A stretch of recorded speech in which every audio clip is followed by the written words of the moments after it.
markale isku soo noqod wanaagsan halkani waa Zack Films haddii aad ku cusub tahay subscribe sar sidoo kalena muuqaalka like sar aad iyo aad ayaad u mahadsan tahay filimkeena maanta waxa lagu magacaabaa Flu wuxuuna soo baxay sanadii 2013 filimkeena ayaa ku bilaabanaya koonfurta Korea oo la tacaalaysa hargab daran xaaladda ayaana noqotay mid aad u daran militariga ayaana tooganaya xitaa shimbiraha si caabuqa uusan ugu gudbin wadamada kale magaalada ayaana noqotay mid aad u qasan baabuurta ayaana isku dhacayay midba midka kale halka dadka ay ku dhimanayaan wadooyinka markii la waayay meel lagu duuga dadka waxaa la iskugu soo ururiyay meel halkaasi ayaana lagu gubay balse inta aysan xaaladan bilaaban isbuuciyo ka hor Hong Kong container ayaa laga buuxiyay dad tahriibiyaal ah si loogu gudbiyo Bundang oo ah magaalo ku taala koonfurta Korea intuu kormeer ku socday mid ka mid ah tahriibiyaasha ayaa bilaabay inuu si xun u qufaco dhinaca kale magaalada Bundang gabar lagu magacaabo Kim In Hai ayaa shil xun ku gashay magaalada gaarigeed ayaana ku dhacay god weyn oo dhisme laga waday gargaarka degdega ayaa goobta soo gaaray balse gaariga ayaa galay meel daran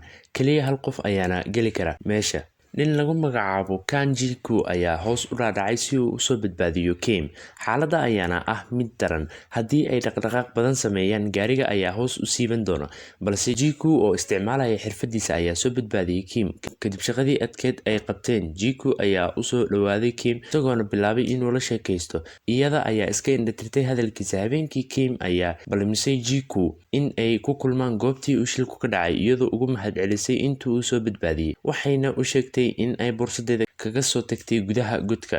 intaa kadib markii ay tagtay Kim mid ka mid ah saaxiibadiisa ayaa caawiyay waxayna ka soo saareen boorsadii gudaha godka waxayna boorsada ka heleen ID muujinaya in Kim ay tahay dhakhtar intaa kadib mobile ayaa ka dhacay gudaha boorsada Jiku ayaana ka jawaabay gabadha Kim oo lagu magacaabo Miru ayaa la hadashay wuxuu u sheegay in ay kulmi doonaan iskuulka kadib dhanka kale labo walaalo ah Byung-ki iyo Byung-woo ayaa soo gaaray dhinaca containerka tahriibiyaasha markay fureen waxay arkeen in qof waliba uu dhintay marka laga reebo hal qof waxay u adkeysan waayeen urta ka soo baxayso iyagoo horey u soo sii qaaday ninkii badbaaday gudaha trackerkooda xoogaa kadib waxay istaageen bakhaar cunto Byung-ki ayaa doonay xoogaa cunto ah halka ninkii badbaaday uu u arkay fursad uu ku baxsan karo markuu Byung-ki soo laabtay wuxuu arkay inuu ninkii baxsaday walaalkiisa ayaana si daran u qufacayay wuxuuna bursanayaa ninkii baxsaday balse Byung-ki ayaa isdhiibay isagoona walaalkiisa u kaxeeyay farmasi u dhowaa kadib dhakhtarkii ayaa siinaya daawooyin fudud balse Byung-woo ma ahan mid joojinaya qufaca isagoona saameeyay dhammaan dadkii ka agdhowa dhinaca kale Jiku ayaa la kulmay Miru balse iyadoon la hadlin ayay qaadatay boorsadii hooyadeeda kaarka shaqada ee Jiku ayayna horey u qaadatay intaa kadib waxaan arkaynaa in cudurku ugu faafay magaalada Bundang si tartiib ah kadib markii ay Kim soo gaartay guriga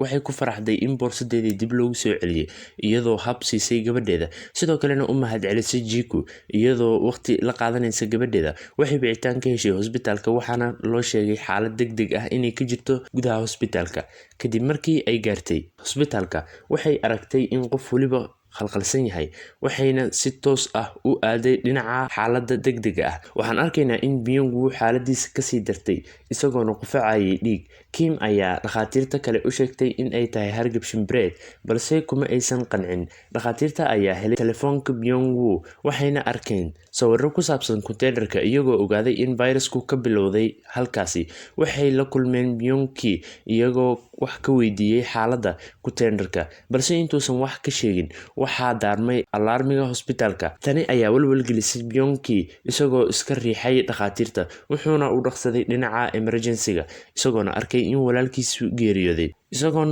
gacmaha la galay dhiiga sidoo kalena wuxuu taabtay dhakhaatiir badan isagoona sidaas ugu faafiyay viruska halgan dheer kadib waxay xakameeyeen isaga dhanka kale Miru ayaa ku caajistay guriga iyadoona u soo baxday banaanka waxay ku dhaweyd in ay shil gasho balse waxaa badbaadiyay Monsai oo ah midkii ka badbaaday containerka Miru ayaa u keentay xoogaa cunto ah intay wada sheekaysanayeen Monsai ayaa ugu digay inay u soo dhawaato maadaama uu xanuunsan yahay balse Miru ayaa u soo dhawaatay sidoo kale Miru ayaa u doontay xoogaa gargaar ah iyadoona caawimo weydiisatay Jiku isla markay soo gaareen Monsai ayaa ka tagay goobta intaa kadib waxaan arkaynaa in kumanaan qof ay qaadeen cudurka dhammaan hosbitaalka waxaa buuxiyey bukaanada isdaba jooga ah. dhanka kale Kim iyo kooxdeeda ayaa gaaray konteenarka iyagoona ku gubay meydadkii ku jiray. nasiib darro waxaa baxsaday jiirar ama dooliyaal gudaha konteenarka ku jiray. dhakhaatiir kale oo ka mid ah kuwa ugu khatarsan waddanka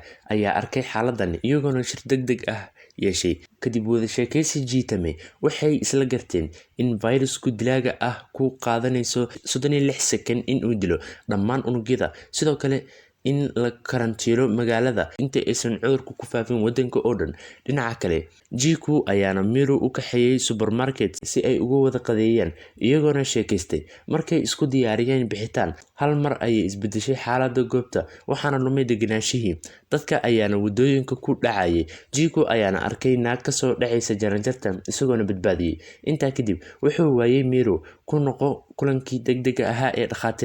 dhakhaatiirta iyo siyaasiyiinta ayaa iskhilaafay. qaarkood ayaa ku fikirayay in karantiilku uusan muhiim ahayn. dhinaca kale magaalada shilal aad u xoogan ayaa ka dhacay. jiirarkii iyo shacabkii ayaa si fudud iskugu gudbinaya fayraska. goobihii caafimaadka iyo isu socodkii ayaa adkaaday. karantiilka ayaana si qasab ah lagu hirgeliyey. siyaasiyiintii iyo dhakhaatiirtii ayaana go'aansaday in ay aadaan magaalada Seoul si ay baaritaankooda ugu sii wataan. saynis yahaniinta markii ay go'aansadeen inay gubaan magaalada, Dr. Kim ayaa u sheegtay in ay ka daba iman doonto kadib markii ay soo hesho gabadheeda. waxay wacday Miru balse waxaa ka qabtay Jiku isagoo uga warramay xaaladda halka ka jirto. iyadoona waqti iska lumin ayay soo gaartay goobta iyadoo ku jirta baadigoobka gabadheeda. xaaladda ayaa hal mar isbedeshay kadib markii dadkii ay bilaabeen in ay dhacaan supermarketka sidoo kalena ay isdagaalaan. ciidamada ayaa soo gaaray goobta iyagoona xaaladda dejinaya. dhanka kale Jiku iyo Kim ayaa weli raadinaya gabadheeda. ugu dambeyn waxaa ishelay hooyada iyo gabadheeda kadib markii ay kasoo baxeen halista gudaha.